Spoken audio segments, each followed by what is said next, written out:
কারো সফলতা আপনার রিজিক থেকে একটু কমবে না।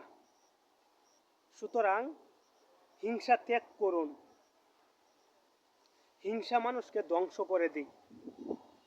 এখন বর্তমান সময়ের সবচেয়ে খারাপ একটা কাজ হলো গিয়ে কেউ কারো সফলতা দেখতে পারে না। একজন ব্যক্তি পরিশ্রম করে কষ্ট করে ধনী হয়েছে, তো ওই লোকটা কি জন্যে ধনী হলো ওর পিছনে আরও 100 জন লোক লেগে পড়ে তাকে কিভাবে নিচে নামানো যায়।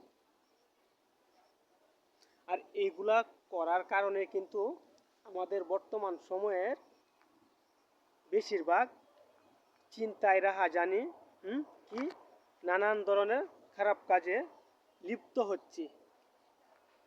যতদিন না পর্যন্ত নিজেকে একজন সৎ এবং ধার্মিক ব্যক্তি না বানাতে পারবেন ততদিন আপনি উন্নতির দুয়ারে পৌঁছাতে পারবেন না। এটা চিরন্তন সত্য কথা। যদি বিশ্বাস না করেন আপনার নিজের ডায়েরিতে লিখে রাখুন। কারো পা চেটে নয়, কষ্ট করে নিজের জীবনটাকে কেরিয়ারটাকে সুন্দর করে গড়ুন। তাহলে দেখবেন যে এটার মধ্যে একটা তৃপ্তি পাওয়া যাবে।